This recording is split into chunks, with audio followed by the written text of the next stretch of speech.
Hi, everybody. I'm Liz Sarachek-Blacker with Terra, and I'm really proud to be here today, sort of stepping in as moderator as of Friday. So we're excited to be here, and thank you for sharing your day with us and inviting all of us. What we're going to do over the next 50 minutes or so is I'm going to introduce our panel, and then they're going to quickly tell you what they do and where they do it.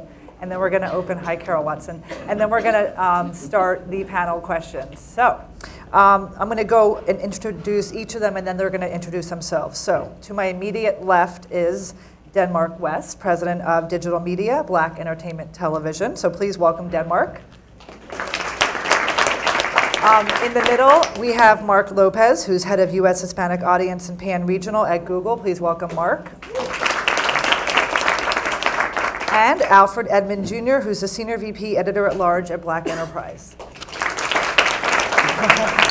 More. We're going to make it fun and interactive, so have fun. OK, so starting with Denmark, we're going to do a quick, just 2 minutes on what you do, where you do it, and then we'll jump into our questions, OK? All yours. All right, fantastic. So in the spirit of keeping this quick, I'm the president of the Digital Media Group at BET. BET is the largest targeted African-American media outlet. It's in 90 million homes across the country, as well as in several countries internationally. That's an area of focus for us to expand. One of the things that I think that many of you have noticed is that we're moving into scripted forms of content, and the game is probably the most highly recognized and highly engaged of our scripted programming. The magic number that we have right now is 7.7 million. We had the #1 scripted premiere of a comedy series on cable ever. So that's a general statement, not an African-American statement. It's like ever. And we've also had, see, oh, you got it. OK, that's good. I'm here all week, don't worry. So the other piece is we had 7.7 million people watch the BET Awards just 2 weeks ago. So that's our magic number. We're sticking to it. And on the digital side, I run a group that oversees online, mobile, video on demand, and some creative things that we're doing in applications and games. The big thing that we're excited about is what we're doing in applications. We recently launched the 106 mobile app that we'll talk about a little bit later, I'm hoping. And we're doing some creative things socially as well in the spirit of keeping that close to 2 minutes. That was good. I'm going to let That was pretty good. OK, we'll keep going. Great. Well, I'm Mark Lopez. I lead our U.S. Hispanics efforts at Google across all our platforms. Google reaches over 90% of U.S. Hispanics online, and we do it across our search platforms, YouTube, our Google Display Network, and also our mobile platform as well. As you all know, Android is growing like wildfire. We're activating over 500,000 handsets globally a day. And here in the US, a large portion of that growth is driven by US Hispanics as well. So that's a huge opportunity for us.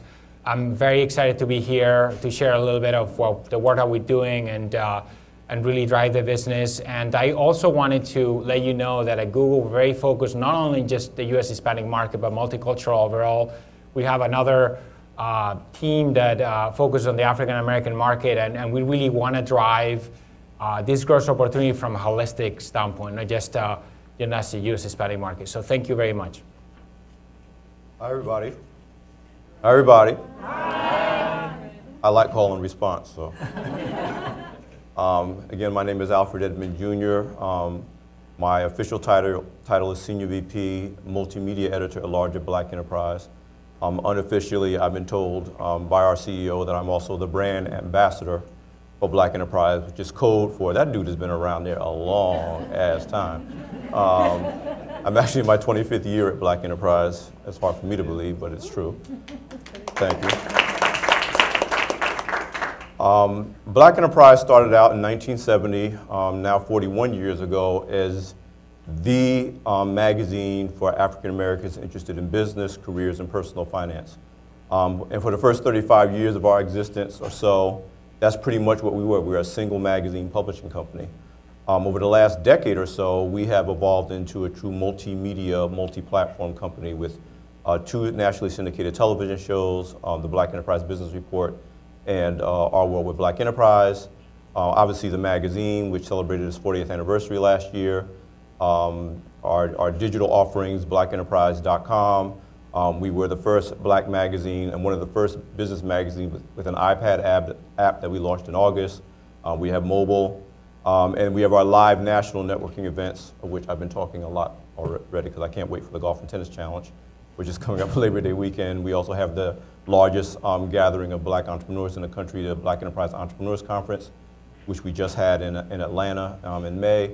And we have the probably the largest gathering of women of color in corporate America, which is the Women of Power Summit in February. And part of my job is to help us to better integrate our activities across all of those platforms to obviously serve our audience, but for the first time in my career as a content guy, also to serve you and your clients as well, to make sure that we are effectively managing and your message to our audience in a way that's effective for you and actually is effective for our audience. So as the so-called brand ambassador, I'm still getting used to that whole idea, but you know, I have to now, and probably over the last 5 years, I've had to learn to really understand what it is you're trying to do and how we can best make sure that we achieve our goals of serving our audience and helping them succeed and build what we call wealth for life, but also make sure you're effectively reaching them as well with the services and goods and your cultural understanding of what they need to achieve their goals and objectives. Good, thank you. We could just end there. I mean, you guys covered a lot. No, it's amazing. You're doing, it's fascinating doing research. No, you can go. Before we jump in, we thought it'd be great being in sales and marketing, always know your audience, just to sort of take see who here is on the agency side. Show of hands.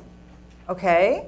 And of the agency people, are you on the buying side, or on the planning side? Okay, great. And then the rest are all from different clients? Show of hands, maybe? Clients. Okay, so a good mix. And the other are just other friends? They're just all friends of Alfred's. Okay. Okay, good. So we have a good mix of agency and client. Okay, great. Well, I'm going to just start with sort of the headline, which you read. I'll read it to you.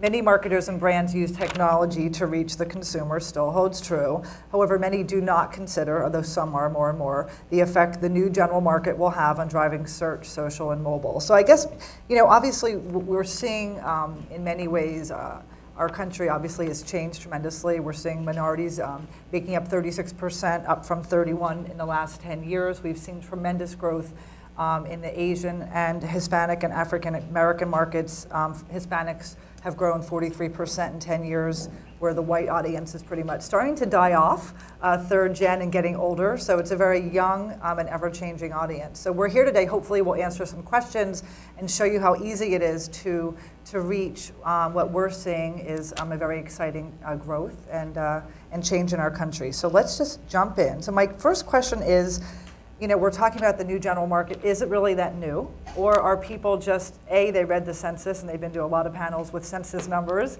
and are marketers just catching up to what's sort of always been an eventuality? And I'll start with you, Denmark. Is it really that new? Or are people really just, you know, coming around and seeing what's happening?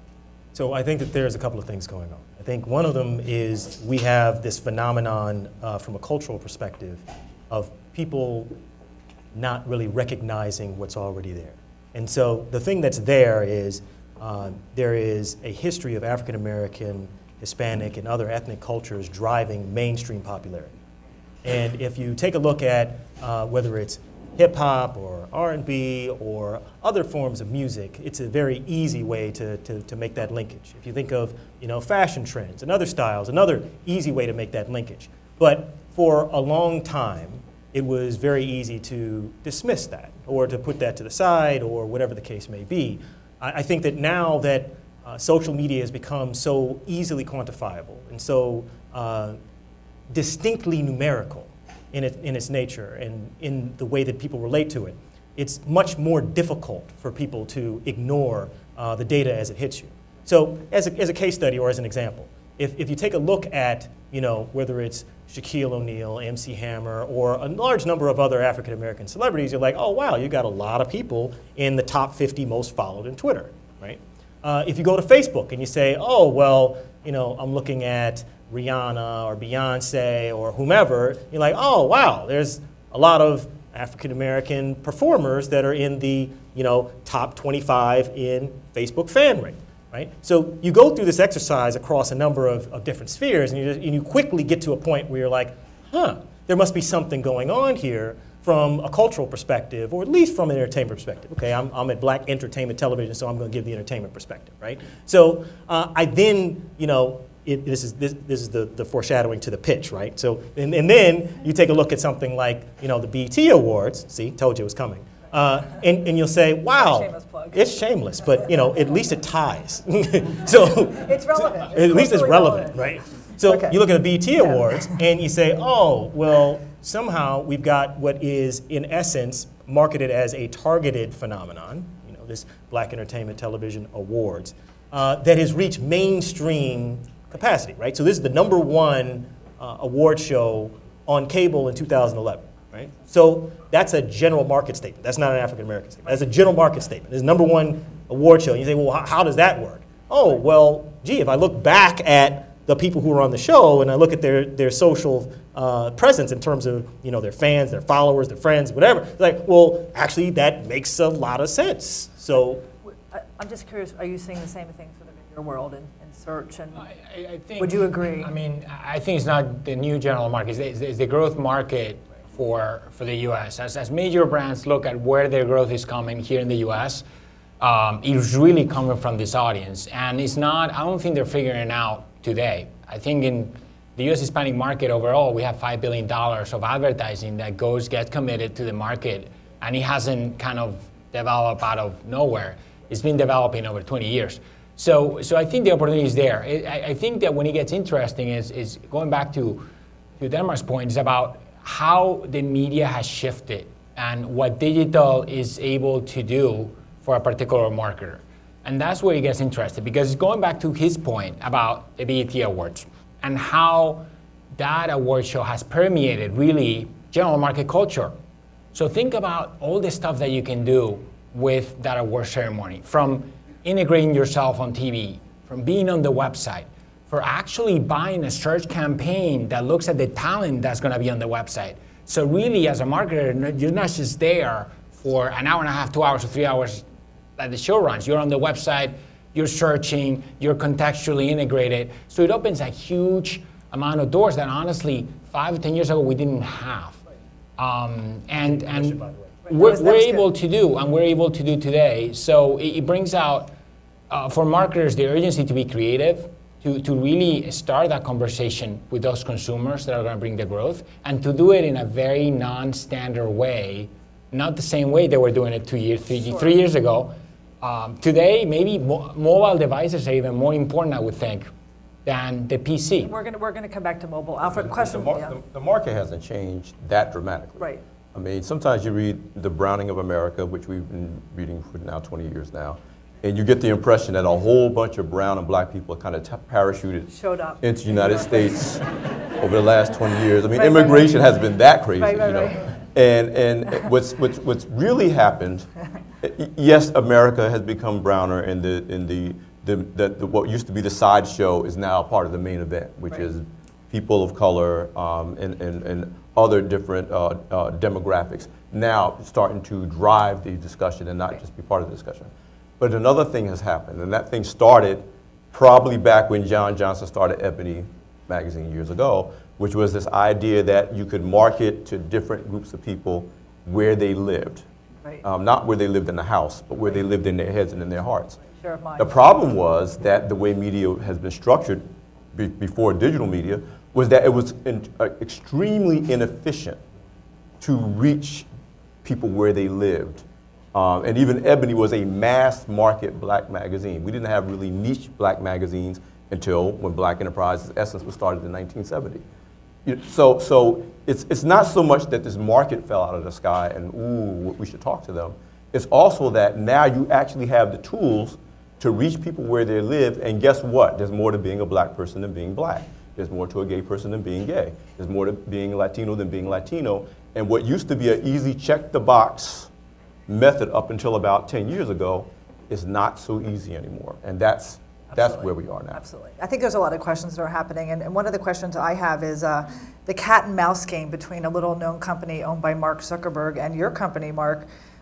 There's been all this talk, is Google Plus the new Facebook? I know you probably can't share a lot, but you know, what can you share? How's the feedback been? It looks like you have a lot of users your first few weeks, and I mean, anything you can share with us. I think we won't tweet about it, right? And really leaving the discussion for what matters here is social and just the digital experience overall. And I think social is a component of it. I think he's skirting my question. Needs to be really, but all those pieces need to be with the experience that online gives you. So as you think about social, I don't wake up in the morning and say, well, I'm going to be social for 10 minutes and then I'm going to go back and watch my soccer game or you know, watch or listen to music or do this. It's all sprinkled. It's all of it needs to be integrated. Right. So as we consume content more and more, we care about what other people are close to us think about that content.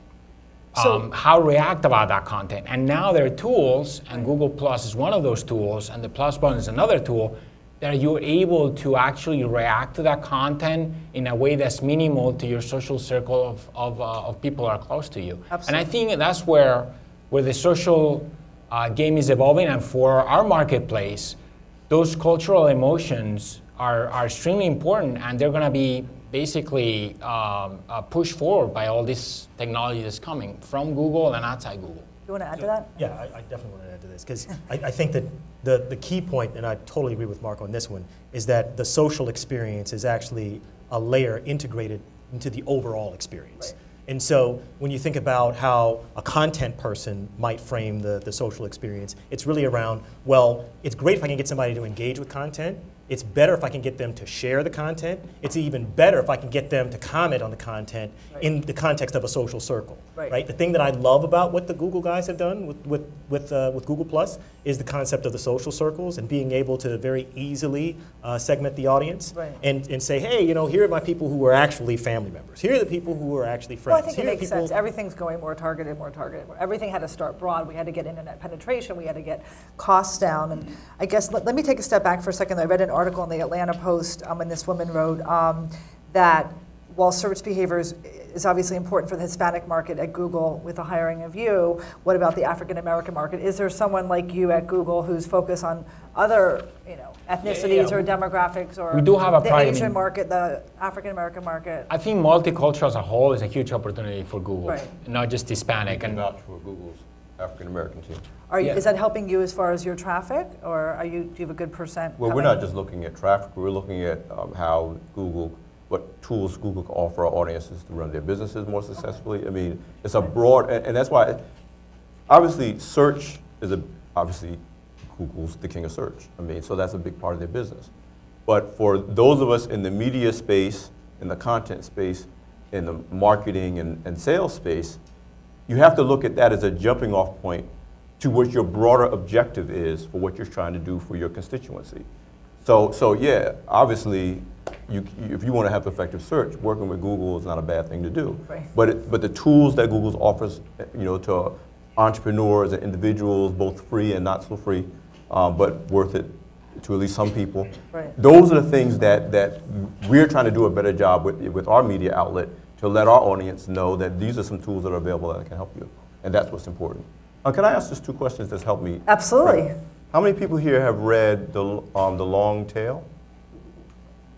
Okay, whoever hasn't, you need to get on it. And how many people have read The Thank You Economy by Gary Vaynerchuk? Those two books will take you a long way toward understanding what it takes to succeed in this space today, no matter where you are in this space. What was the second one? The Thank You Economy.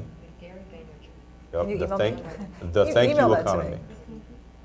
Or you can follow me on Twitter or Facebook, and I'll share it. But just closing on that point, and we, I mean, at Google, when you do the search, I mean, there's opportunity around video and all that, but I think multicultural as a market opportunity needs to be holistic and really close-knit.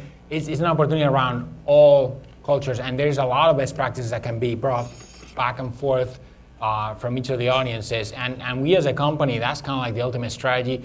We're a very team-oriented company. There's another team that really focuses on the African American market, and we're kind of like pushing forward. Because we see in the US, honestly, it is today. If you're not really focusing on this, if you're a marketer and you're not focusing on this audiences, you're not capturing the growth that this country is going to have for the next 20 years. So. Absolutely. And you have to be creatively focused because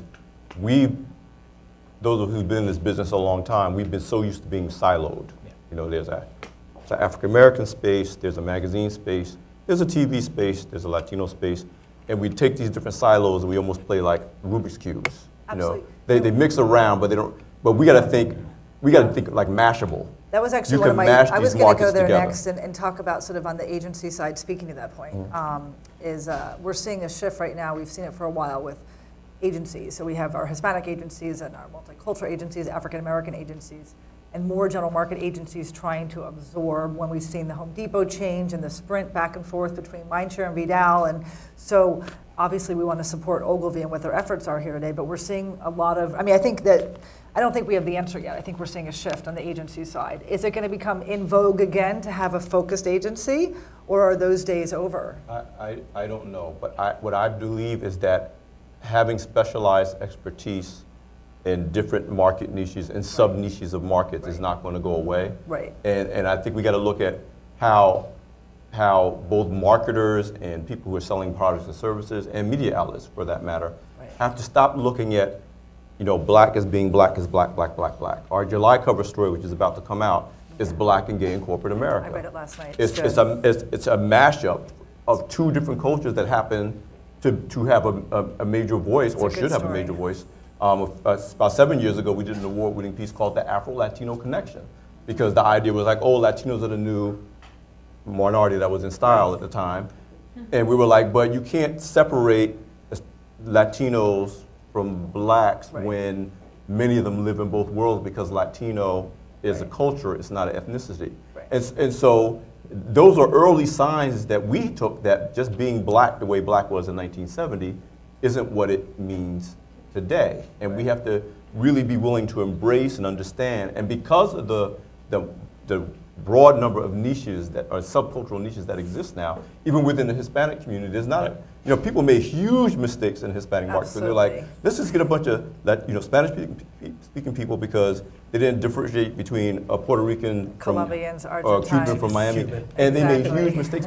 So that's why I think the expertise will still be needed. Now, whether that means that you need 15 different agencies to bubble that up, I don't know. Or you have it in-house. So let's talk about Twitter for a second. I don't know if anyone here is tweeting live. Anyone? Yeah? Okay, good. Hopefully you're saying good things. All good. I can go from 300. I don't have a ton of Twitter. I have more friends on Facebook, but I'm switching. I'm going to do Google+. Oh, I've been on a Facebook fast for 2 weeks, and I've never slept better. I really have. I really have. It's great. People are like calling me to see if something's wrong. But it's okay. My husband's actually happy to see me more. Okay, so let's talk social for a second. We know smartphone. We know Hispanics, African Americans over-index in smartphones. I didn't know this about tablets, and maybe you didn't know this either, so I'm going to read it. Literally in 6 months, from November to May, like basically when you started your job in November to May, in 6 months, we've seen the African American audience go from 4% to 8% of respondents are now tablet owners. So from 4 to 8% in 6 months. Hispanic audience from 7% in November using tablets up to 15%. So in 6 months, it's huge. I have an iPad. I can't live without it. You said you don't go anywhere without yours. Right now, his hands are sweating. And he told me like all the cool apps. So we were talking backstage about that. So let's talk Twitter for a second. Of internet users, so these are internet users. This is all from Pew, by the way. They did a great study, which you've been reading about in the press. Of Twitter users in May, so just about 8 weeks ago, of Hispanic internet users, 19% are on Twitter, which is pretty phenomenal, compared to only 9% of whites, and 25% of African American internet users are using Twitter. So wow, I had no idea as well, until, unfortunately, last night I discovered 106 in Park. You don't have to say unfortunately. Unfortunately, very cool BET app, and I was like literally like trying to get 32 votes on the record for Beyonce, and I didn't beat. I got to 28, but very cool app, and I accidentally tweeted Chris Brown, and I couldn't get it off my tweets, so I'm not doing that well. But so talk about your apps for a second, social media, Twitter in particular, because you guys have a lot of cool stuff. I know both of you are doing, but let's start with you if you could. Gotcha. So two aspects to it. One is we're obviously pushing for with the mobile application against 106 and Park that we're really excited about. There are a number of aspects that we're excited about, but primarily it's the integration with the show. Yep. So the application or the feature set that you're talking about was the voting, and 106 and Park is a music countdown show which features a large degree of competition for those of you who haven't seen it. So there's dance competition on Wednesdays, there's a rap competition on Fridays, and every day there's a competition to see who has the #1 video in the country based upon votes from the audience. So the voting was actually, we got two different votes. One is the record and the other one is the tab, right? And so that's the... You can actually, like, there's a little record, you can be your own DJ, and then the faster you go, the more votes you can get. So if you're in any way competitive, you will be on this like for an hour. I don't know if I've told you I loved you today, but okay. This is great. So one of the other things that we do is we actually integrate with the show itself. And one of the things we're most excited about is the 106 Nation feature. So 106 Nation is, I'm sure a lot of you watch CNN during the elections, right? And so, you know, John King walks to this big map of the United States and he zooms in and he talks about what's going on in different electoral districts, right? So we kind of knocked off that idea and applied it to the 106 community. So we have a huge map and we expand and we go into specific communities, and what pops up are icons of people who have the app downloaded. Okay. And so what it allows you to do is it allows you to zoom into an individual, and an individual can actually be called right there from the show and become a part of the show. And they can dialogue with the host, they can dialogue with the guest star, and they become a part of the experience. So not only do you have all these cool applications and features that you can do independent of the show, now you have this great synchronization and this great reason to have the app open and utilize during the show. Now, in addition to that, we have Twitter integration, which it sounds like you have some experience with by retweeting Chris Brown. But we also have a number of other really cool things that we're excited about. Now, the other piece to Twitter that I wanted to make sure that I mentioned is that we've done a lot of work with our not only 106 and Park team, but also our music specials team to work on how to best integrate with the show and the call and response associated with the Twitter sphere. If you think about the last 3 years of the BET Awards as an example, we've held no less than 9 of the top 10 trends during the BET Awards. So just to put that in perspective, you know, there's usually like a top 10 list of Twitter trends. 9 of those during the show, at a minimum, sometimes 10, tend to be about things that are going on in the BET Awards show at that moment. Now, context, just to give you a sense of scale and scope, because I've actually got some friends at Twitter, they don't really have anything that compares to. You know, I think World Cup got to 8, but other than that, there aren't very many things that have occupied that level of engagement across that many of the top 10 trends simultaneously. I'm going to jump in here and ask, you know, from a content perspective, you're doing a lot too. I also downloaded your app this weekend in prepping, and it was very, very cool, and got to read the July issue cover story, which is actually dramatic and really, it's a lovely story. It's a really nice story to cover that. But I mean, how are you using social media? We discussed it for a while before, and I wasn't going to jump into the content talk, but it's sort of, you can't not talk content if you're talking social because it's all become one big blur, one big stew. So how are you, you know, educating or utilizing your journalists to use social without coming across like PR agents, right? But to use it in a smart way to get your content out there. It's a little bit confusing in a sense if you're a writer these days. As you mentioned, we were the first, or as I mentioned, we were the first black magazine and one of the first business magazines with an iPad app. You can't vote for Beyonce on our app, but you could do a variety of cool things that business people really want to be able to do. One of the things we did was created a way so that 5 people in the same household could personalize the app. So 5 different people can bookmark the magazine in 5 different ways for that one iPad, so because we know people. Yeah, and obviously it's socialized with social media and Twitter and Facebook, all of which, when all is said and done, is standard operating procedure now. Right. At the time the app was launched, we waited till kind of Esquire and, you know, the first ones through the door get shot. So we would see what they did. They got out of acclaim. Then there were a lot of like, well, you can't do this, you can't do that. We'll let Hearst take the fall. Right, and then we came behind them. But the larger point I want to make is that it's not about focusing on is the iPad versus, it has to all work together, right. as Denmark just said. It has to be integrated across platform. that ties back to traditional media, and the traditional media ties back to what you're doing on these platforms. Right. We have a very aggressive Twitter strategy. We have a very aggressive LinkedIn strategy because we're a business media company. We have a very aggressive Facebook strategy, but if you work those in isolation, it means nothing. Right. Now, to circle back to the whole content discussion, I think I said this to you back in the green room that has nothing green in it. Right. I've never been to a green room that actually was green. It's a red room. But what we were used to on the content side, we were like the bouncers at the club with the Right. velvet rope. This is good. And so Black Enterprise was a club, and GQ had a club, and people waited out line to get into our club Right. because the club was where it was happening, and you know, we had it like that. And then social media and all these digital media tools that are out there, and actually, as agencies, you had a club as well. You had a velvet rope you could stand behind. Right. And then what somebody did was like, let me get 2 turntables and a mic and just start a street party in the street. A rave. Exactly.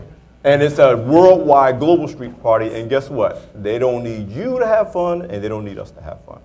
And not only are we having trouble getting people into the club, people are leaving the club to go out, to talk to bloggers, to talk to their friends on They're Twitter. starting their own They're clubs. having their own conversations. And so what you have to do for your clients, and what we have to do for our audiences, whether they're readers, viewers, you know, whatever, you know, event attendees, is make sure that they are using us to get involved in the conversation. And Right. you cannot be a media person, and you certainly can't be a journalist Right. worth your credentials if you don't want to be a part of the conversation. Right. And that's why I get antsy when people talk about, I'm going to tweet my story. I'm going to tweet the link to Yeah. my story and hope people read it. Speaking as a lover of Twitter, the Twitterverse, we hate that. What we want you to do is to talk about the experience and let me get involved in it. Right. And have my conversation. And guess what? Everything I might say about Black Enterprise or the BET Awards may not be nice things. Right. But it's not about you managing what I think. It's about you just letting me engage in the conversation. I think it and I does- think you have to yeah. also do that for your clients as well. I think it, you know, I didn't really talk about Terra, but we're a leading news organization. We're a portal that's global, focuses on Spanish and Portuguese content. We're owned by Telefonica. We've been around for many, many years, and I'm headquartered here in New York. And our focus really is the global Spanish or Portuguese speaker, although we have English content. He's shaking his head because he used to work here. He's like, yeah, she got the pitch down, right? Is that pretty good? But you know, we have somebody in our editorial team who is just doing social media right now. But you know, the question is, eventually, you won't really need that person. We wanted the person to start with because we have a lot of things going on in 3 languages. You may need that person if you're going to execute specific strategies. Right. But it's not a substitute for everybody in your organization To being think that way. Right. Do you have somebody who is focused on that, or are you Yes. weaving it across, or doing Well, both that's at the two same questions. time? But It that's two is, questions. yeah. Do we have somebody who focuses on it? Right. Yes. Do we weave it across? Yes. Yes, okay. Right, because it's a dependency. You sort of need to do both. Right.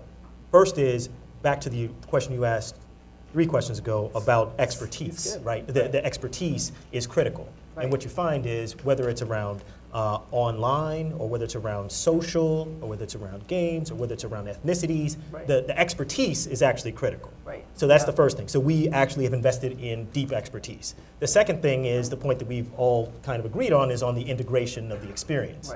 Right. And so after you have the expertise, Right. the next thing that you've got to do is think about, okay, well, what's the best way to integrate this expertise and this experience across what the audience, the user, the consumer, whatever your favorite word is for the people that we all try to serve and reach, what's the best way to get them involved in this experience across, you know, platforms, Sure. across brands, across experience types.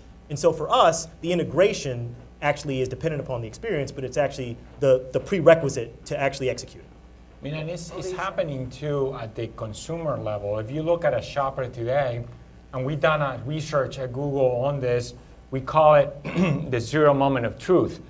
P&G came out with the first moment of truth, where you go out shopping, you're at the aisle, and suddenly you look at brands and you make the decision there in about 5 seconds. That's the way we used to do it. Today, you go out, you research. Maybe at the aisle, you pull out your cell phone, you research a particular brand. You look for pricing. You may even, when it comes to a car, do a lot of research online before you even show up to the dealership. We call that the 0 moment of truth. So if you're, as a marketer, if you're not on that conversation at that zero moment, you're losing a very valuable touch point with that consumer. So not to put you on the spot, is there anybody that jumps out on the client side or in marketing, general market, Hispanic, whatever, that you think is doing a great job right now? Anybody that jumps out at you, whether they're a client or not a client? I think there's a lot of brands right now that they understand that, and they're trying to create those conversations with consumers, whether there are people internally at major CPG companies that have a director of CMOT. Right. This is probably not, but that's where we think marketing is heading. And for our marketplace, it's the same thing. I think So. CPG, Joe's here from Unilever, I think CPG is doing a lot of interesting things online and incorporating shopper marketing and research meets digital. And so I think I'm actually excited to see what CPG is doing these days in digital, because it's a lot, it's exciting. Doing tremendous amount. But I think that what you want to realize is that, it's always going to be this way. Things are so new that what impresses us today is not going to be impressive tomorrow. In 6 months, perhaps. In fact, the way you know it worked is that it doesn't work again. Right. It worked and it changed everything.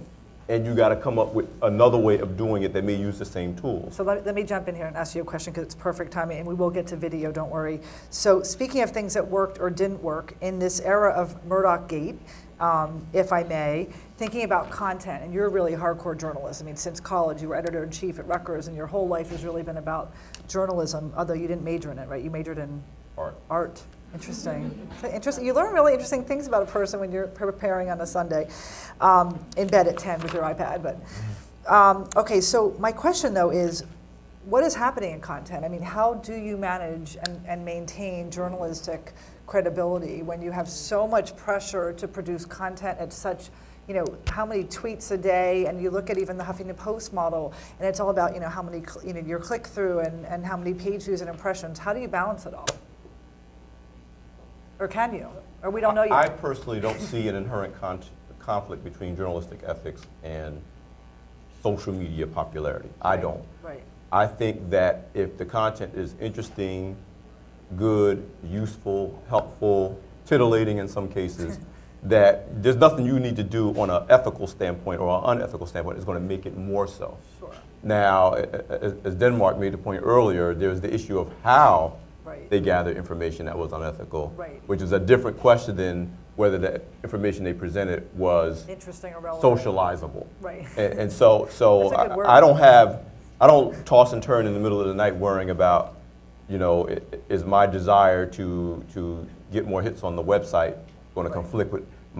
It's very easy for us. If we're serving the mission of Black Enterprise, which is to help our audience get wealthier, by any means necessary that's legal anyway, through careers, good investing, building strong businesses. If I'm satisfying that, and people are going to be like, I got to get more of this. We have a very strong following on Twitter, for example, for Black Enterprise. What is the following? And I personally, do you know the numbers? Or? Yeah, we're over at 27,000, and most of that has been in the last year. That's great. But I just passed 10,000 personally myself. Wow. But you get that by being useful, by being helpful, maybe by making people laugh a little bit because they had a crappy day that day. Right. So my thing is the quality of content is not helped by so-called unethical journalism. In fact, authenticity, and this isn't something you got to take back to your clients. Authenticity is so important in this space now. I think it's the key factor that made Barack Obama electable. Right. I think we have been marketed to, I'm 51. If you've been on this earth for more than 35 years, you've been marketed to from cradle to grave. You can feel a marketing message when it's coming. You start trying to grab and protect your wallet or your purse. you know it. So we, at a very psychological core, emotional level, value authenticity. So your ability to deliver, whether it's a good news story or whether it's a marketing message, with authenticity is the gold standard in terms of getting people to pay attention to you. And even if they don't like you, they trust you. There's a new influence measure now called Tweet Level that Edelman just launched on July 14th. And one of their key elements that they measure that's supposedly their differentiating factor from Cloud, which is considered the leader in that space right now, is trust. And I always tell people, you know, especially salespeople, especially marketing people, especially agency people, we know when you're bullshitting us. We just know. We know. Does anybody else have trouble with, you know, Twitter, trying to figure out how to use it? I have different people that are like, should I use it for myself, for my job? I mean, it's a lot of work in a sense. If you're not, you know, somebody like, I guess, an Ariana Huffington we were talking about, she's a brand and she also has a media company. But it's, if you're an individual and you're in sales and marketing, I think it can be a little trepidatious how you do use it. Mark, I want to jump back for a second. We didn't talk about video, and video is one of the hottest things, at least in the Hispanic market, which I focus on. And you know, we're seeing again a mismatch. You know, you've got video in your iPad app. So what's digital, what's video, what's mobile? But you know, there's obviously a huge growth right now. Are you focusing on video a lot? No, I think, and I think going back to that point is the consumer has the reins. I mean, you watch what you want to watch at the time you want to watch it today. Was that Or the device you want to watch or the device you want to watch it today? Was that the way you consume content 10 years ago, 5 years ago? It wasn't, but today it is. So video is video. It doesn't matter the platform. The screen or the platform. It doesn't matter the screen. We love to watch HD TV. You know, it's a lot better quality than watching on an iPad or on a mobile phone. But guess what? If you're on the road, Right. I've been able to stream, you know, YouTube videos when I'm on the road. While driving? And no, while driving now. Although there's this app now. We're But in New York. we're coming to that, and and the opportunity there is additive. A lot of the mobile users, for example, is additive. Is when we're on the go. Right. So it creates a lot of opportunity. But at the end of the day, the consumer is on the reins of that, and marketers need to understand really where that consumer is playing. Broadcast still drives a huge amount of audience. Right. But that audience may be on the website of that broadcast Right. outlet, you know? So it's a little bit about that, and I think a lot of marketers already get it. I mean, we do a lot of upfronting of clients that are really looking at not just TV, they're looking at video upfronts. They're looking at content. Absolutely. And overall video, whether that's digital, traditional, I think we got the same RFP from agency, I won't say. Yeah. Okay, so let's switch topics for a second, just because I personally think it's important that, you know, we're in the industry of media, and while I think what we do is important for our users because we are bringing them information, and I think information, you know, there can be the have and the have-nots, the digital divide issues and being able to access information.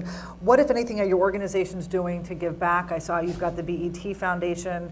Why don't I just start with you? I'm just curious what you're doing in the giving back in this era, which I think it's so important for all of us to do that. What are you guys doing? So I think that there's a couple of ways that we think about it. One is, what do we do at the network level to educate about big initiatives? So if you think about AIDS awareness, we have an Emmy Award-winning Wrap It Up campaign. We're working on work with the White House in terms of education. Okay. So the broad Viacom picture of which we are a major part, there's this Get Schooled initiative. And so what we're doing there is we're not only providing visibility into issues, we're providing information about alternatives, and we're trying to get people to focus more on education, not just from a stay in school message, but also improve the infrastructure standpoint. In addition to that, there are things we do off network. So you mentioned the BET Foundation, where it's much more direct impact with charitable organizations as well as specific initiatives. But I think that what we try to do is we try to not only inform the audience about the things that we think that the community needs to know, but we also try to have direct impact. Mark, what about No, we're very driven to really making sure that we're making an impact to the society overall. I mean, all of our sales folks have a percentage of their time that really is committed to help the community. Yeah. It goes all the way from 2% to all the way to 20%. Wow. And we actually, most of our employees use that time to really make a difference in their local communities. And as a company, we're very active. We've been since the beginning. That's great. Making sure that we do. And we have programs like the BOLD program, which takes minority students on a summer program and eventually potentially gets them into Google, things like that. I mean, there's a lot of programs, and Google's a huge company, so. Well, on the volume, we're a smaller company. We're not, these are two large publicly traded entities. But we do the usual things. It's part of the culture of Black Enterprise for employees to both volunteer and give back, if you will, through through their own means. I'm huge on mentorship, for example, as well as through organizations like the Urban League, et cetera. But it's a weird question in a way for us to answer because we are in the business Right. of uplifting and empowering people. Right. That is our core business. Right. So when we talk about giving back, that's kind of, That's what you're doing every day. that's 95% of what we do because the wealthier our audience gets, the more people we can pull out of poverty, the more people we can get to pursue education, the more role models, and I've been there long enough to be able to routinely get people who will talk about the issue of Black enterprise they read that inspired them to go for that Wall Street career or inspired them to start that fashion business. Right. So it is what we do. That's not, it's Right. not, It's not a side thing. it's not, it's No. what, it's part of the core of what Earl Gray's I think it's great. envisioned when he created Black Enterprise I think 41 it's years great. ago. I think it's so important, and I see Carol Watson of Tangerine, who's on the board of ANI, Advertising Women in New York, and I've been proud to be involved for 2 years, and we're starting a multicultural committee, if anybody wants to get involved. So, hi. Hi, Singleton, how are you? No, I don't. On the phone, it's hard to tell. But no, so I think we're all doing things. I think it's so important to do that. So I'm going to open up for Q&A. We have a couple minutes. Yes, the woman in the white jacket. Do you want to just say your name and where you work and your question? Hi, I'm Barry Switson, and I've got a program called The Women's Connection. And I'm curious, how often during the course of the day do you Facebook or tweet? Okay, 10-second answer. Twitter several times an hour. I'd be tweeting now if I wasn't up here. Several times an hour. Facebook 3 times a day. LinkedIn once a day. MySpace once a week because I still got 7,000 people over there. I don't know what they're doing, but I still do. LinkedIn once They're a hanging out day. with Justin Timberlake. Social media is not like a side thing to what I do. It's integrated into my day-to-day life, not just professionally, even though I love that I get paid to some degree to do that, but personally. It's how I keep track of the people I mentor. It's how I stay in touch with my alma mater. So it's not about making time for Okay, it. perfect, Mark. I do it Quickly. as I only do it when I consume content. I don't go to a specific silo to do my social thing. I do it as I go, and if I find something relevant, that's where I share it to the appropriate people. And for me, that's where we need to evolve. Okay. So there's a difference between post and ingest, right? So I don't post every day, but I actually go to the sites every day. And so, Twitter I actually treat as a news feed to a large degree. But, unless there's something that moves me, or unless there's some, flash of brilliance that comes, I'm not tweeting as regularly as I used to, because I find that it's actually a much more effective medium for me to treat, almost like how I used to treat my newsreader and my RSS feeds. Right. Facebook, it's just a good way to keep in contact with people, but it's also evolved to a news feed because the vast majority of the couple thousand people that I'm friends with are in the technology industry. He's very And so- popular. Can I be your friend? Can we be friends now? I want to be friends. But it's a news feed type of thing, and I think of LinkedIn in the same way. Yeah, I'll add to that. I used to be on Facebook quite a bit more, I think, but I'm on it every day because either I'm in a taxi or traveling. When I travel, my sort of social media goes up because I get bored in an airport or a taxi. But I do go to Twitter pretty frequently. Really, for me, it's a news feed. I mean, I can get off the plane and go to Twitter, and depending on who you follow, I can just see what's happening in the world quickly. So Ryan Seacrest isn't telling me global news, but I get very important information from Ryan. Okay, Carol, yes. I just have a quick question. I know we talked earlier about behavioral differences of African and Hispanic people. It's not just their ethnicity. What have you found in the research that's been done on Black and Hispanic consumers in their consumption of technology and how they use the internet? We know they are heavier consumers of social media and Twitter, but what makes them different than a non-Hispanic white consumer? What have you found that would surprise us? I think it goes back to the cultural relevance of that content when you're consuming content. When, in terms of Hispanics and the utility that some of those devices give you, like for example, mobile phones, give you a very inexpensive way to keep in touch with people that may be out of the country, where before you had to pay long distance on a mobile device. So it gives you as a Latino that has family overseas, it gives you a huge utility to have that device. You know, when it comes to content, you're just a different person. I love soccer, you know. You look at me, I'm like, couldn't be more gringonized, you know. But I love that, and that's a part of me that's different than a general market individual, you know. So those nuances are the ones that makes us a unique market that we need to kind of like, as marketers, explore. One of the things that we found out almost by accident, independent, I can't name it, the source, ranked Black Enterprises in the top 10 most trusted brands and number 3 most respected. I think those are the 2 things that they used. And I make that point to make the point that one of the things that we're learning from this research is that if you just start with Black or Latino and stop there, you're going to miss the point. Because it's not that all Latinos do this and Black people do that more on Twitter than something else. We don't have one identity as a Black person. You're a different person when you're consuming, say, media from CNN than you are when you're consuming media from Black Enterprise than you are when you're consuming media from BET. You're still a Black person. And so one of the things that I try to challenge, and this is like the third panel similar to this I've sat on in the last year, challenge you to do is to start at things like Black and then say, what are they gravitating to? In the Black enterprise space, small business, for very obvious reasons, ranging from unemployment to people's frustration with the whole idea of having a long-term career, is huge. It's just huge. So that goes across the demographics, whether it's the 22-year-old that just got out of college and has made up his mind. Well, like my oldest daughter has never held a traditional job and has never come to me for money. And as far as I know, everything is legal, you know. But, you know, so it ranges from that to the 60-year-old that thought he was going to retire with a pension and realized that he's not and that he can't make it on what and he has to, you know what I'm saying? So Black, are they all Black? Yeah.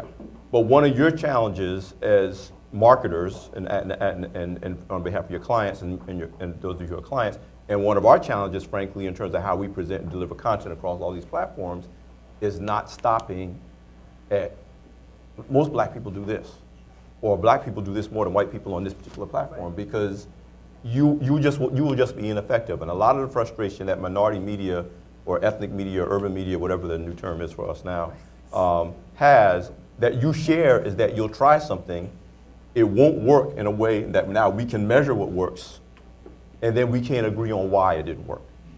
So I'm always wary when we look at studies and say, oh, there's more Black people on Twitter, right, let's do more stuff on Twitter, and then when it doesn't work, we have to dig deeper, Yeah.